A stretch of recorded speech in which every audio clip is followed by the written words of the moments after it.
आणि आता बातमी आहे विमान सेवेसंदर्भात। मुंबईसह देशभरात विमानतळांवर गोंधळ उडाला। मुंबई, हैदराबाद, बंगळुरू मध्ये 200 विमान उड्डाणं रद्द करण्यात आली आहे। तांत्रिक अडचण, अपुऱ्या मनुष्यबळामुळे बोजावरा उडालाय। प्रवाशांचे बोर्डिंग पास हाताने लिहिण्याची वेळ आलेली आहे।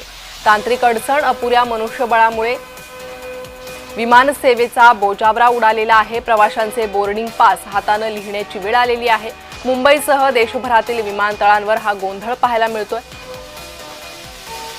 त्यामुळे विमान प्रवाशांचे हाल होत आहेत। मुंबई, हैदराबाद, बंगळुरू, दिल्ली या ठिकाणचे 200 विमान उड्डाणं हे रद्द झालेले आहे। तांत्रिक अडचणी त्यासोबतच अपुऱ्या मनुष्यबळामुळे हा बोजावरा उडाल्याचं कळतंय।